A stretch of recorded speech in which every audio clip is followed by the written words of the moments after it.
주님께서 여러분과 함께 또한 사제의 영과 함께 루카가 전한 거룩한 복음입니다.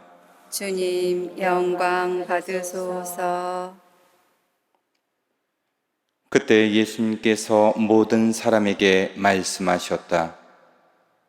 누구든지 내 뒤를 따라오려면 자신을 버리고 날마다 제 십자가를 지고 나를 따라야 한다.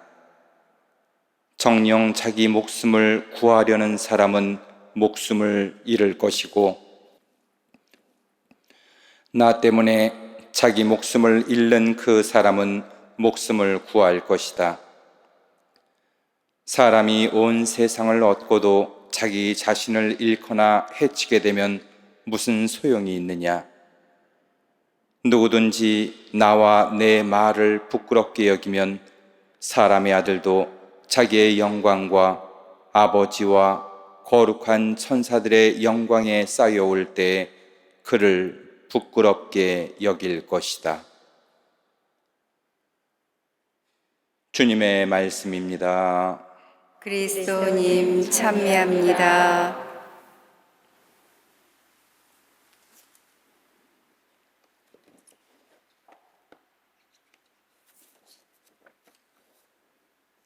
참 예수님, 찬미 예수님, 올해도 어김없이 우리는 순교자 성월을 맞이하였고, 오늘 너무나 경사스러운 우리 한국 순교 성인, 순교자들 모두를 기념하는 미사를 봉헌하고 있습니다.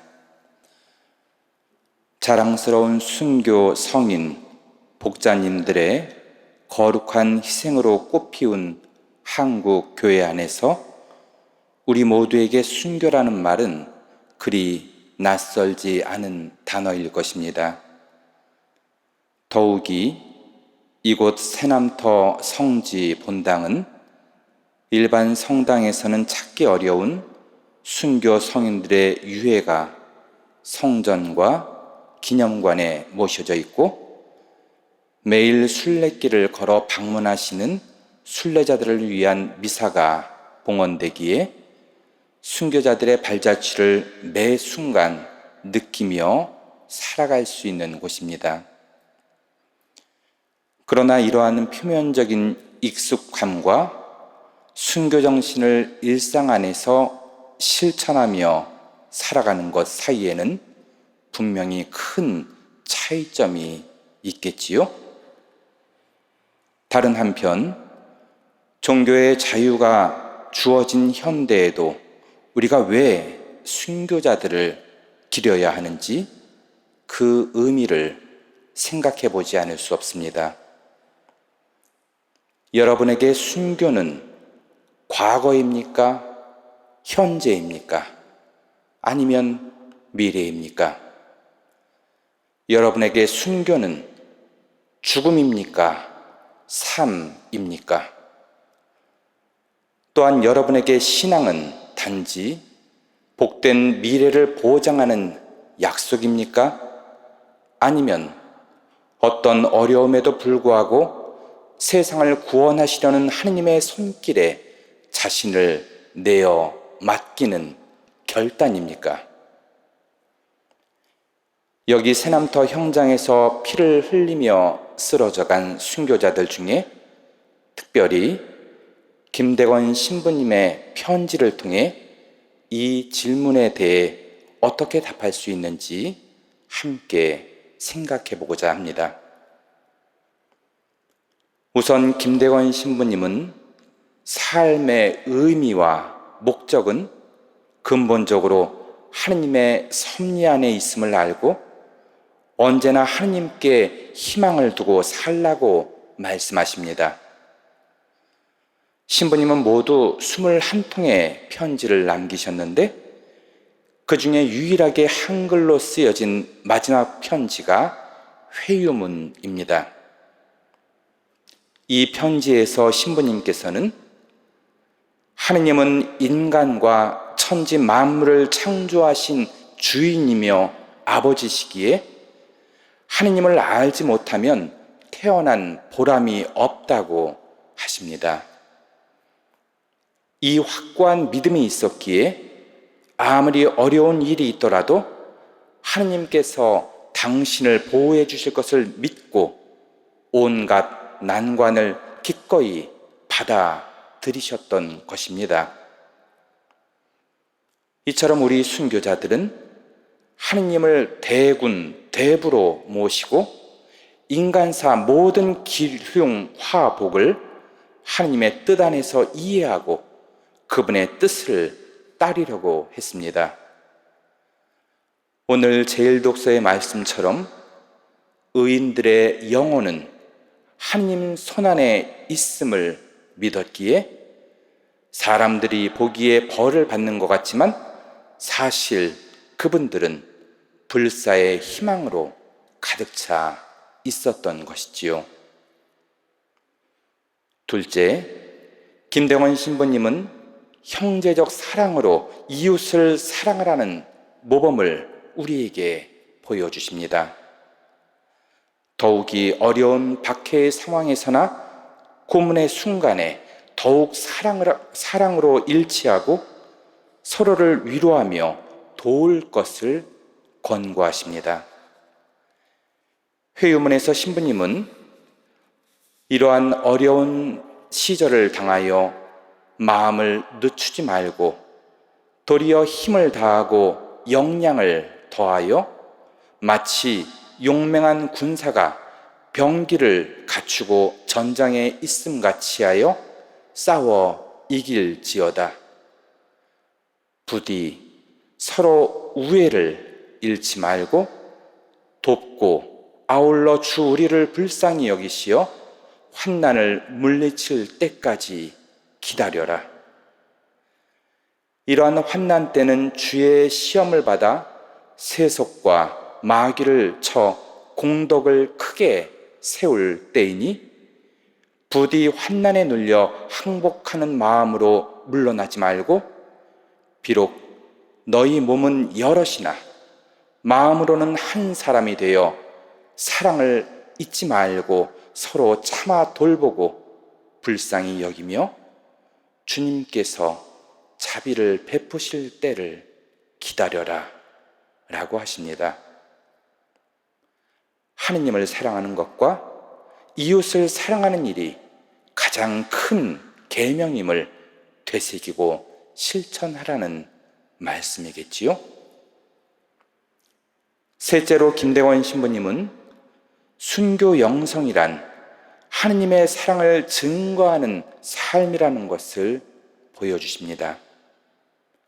신부님은 순교가 하느님 앞에서 참으로 영광스럽고 가치 있는 일이기에 하느님의 사랑을 위해 고문받게 된 것을 감사하게 생각하십니다.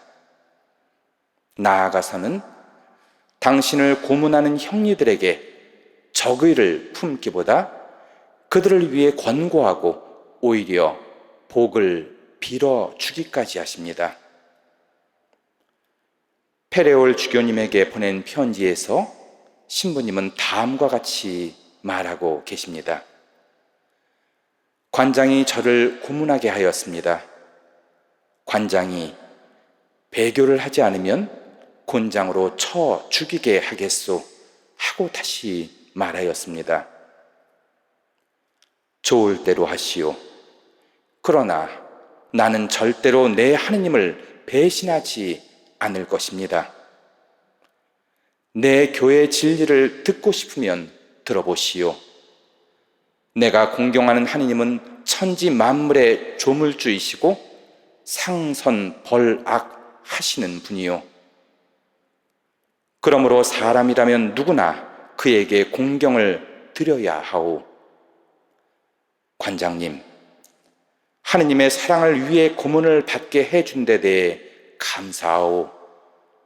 그리고 내 하느님께서 당신을 더 높은 벼슬에 오르게 하여 그 은혜를 갚아주기를 기원하오. 이처럼 신부님은 원수마저도 사랑하고 그들을 축복해 줌으로써 하느님의 자비로운 사랑을 알리기 위해 당신 목숨마저 기꺼이 봉헌하셨던 하느님 사랑의 참된 증거자이셨던 것입니다. 마지막으로 신부님은 신앙인으로서의 우리의 희망이 무엇인지 알려주십니다. 낙담하고 체념할 만도 하건만 신부님은 희망을 잃지 않으십니다. 하느님을 위해 죽는 것이야말로 영원한 생명을 얻는 일임을 믿었던 그분의 모습은 세남터에서의 순교를 앞두고 남긴 마지막 말씀 안에서 잘 드러납니다. 김안드레아는 크게 소리쳤다. 나는 이제 마지막 시간을 맞이하였으니 여러분은 내 말을 똑똑히 들으십시오. 내가 외국인들과 교섭을 한 것은 내 종교를 위해서였고 내 하느님을 위해서였습니다. 나는 하느님을 위하여 죽는 것입니다. 영원한 생명이 내게 시작하려고 합니다. 여러분이 죽은 뒤에 행복하기를 원한다면 천주교를 믿으십시오. 하느님께서는 당신을 무시한 자들에게 영원한 벌을 주시는 까닭입니다. 주님 때문에 그리고 주님을 위하여 겪게 되는 모든 시련과 어려움을 견뎌냄으로써 구원을 얻으리란 희망이야말로 우리 신앙생활의 가장 강한 원동력이 될 것입니다. 모름지기 순교란 한 인간이 하느님께 자신을 온전히 봉헌하며 표현할 수 있는 최상의 신앙 고백입니다. 김대원 신부님뿐만 아니라 이 땅의 모든 순교자들은 온갖 고문과 역경, 죽음의 위협까지도 물리치고 하느님만을 믿으며 신앙의 유산을 고이 전해주신 분들입니다. 그런가 하면 우리의 신앙생활은 어떠한가 생각해 봅시다. 바쁘다는 이유로 혹은 시대가 변했다는 이유로 우리의 순교자들과 순교 정신을 우리의 삶에서 잊고 지내지는 않으십니까? 오늘날 외적인 박해의 상황은 없지만 우리에게 내면적인 박해의 상황은 여전히 지속되고 있는 듯합니다. 내 욕망과 나약한 의지에 의해 사회의 불의에 의해 박해는 계속되고 있는지 모르겠습니다. 그리고 하느님의 뜻과 나의 뜻, 하느님께서 바라시는 것과 나의 욕망, 죄로 기울어지는 경향 등은 우리 내면에서 끊임없이 우리를 박해하고 신앙을 저버리게 합니다. 오히려 평범한 일상 안에서 순교하는 삶, 모든 것 안에서 하느님을 먼저 생각하고 그분을 위해 우리 마음의 자리를 비워 놓으며 그분을 위해 나의 것을 기꺼이 포기하는 삶을 통해 오늘날의 순교를 살아가는 우리가 될 수 있도록 주님의 은총을 청하며 이 미사를 봉헌하도록 합시다.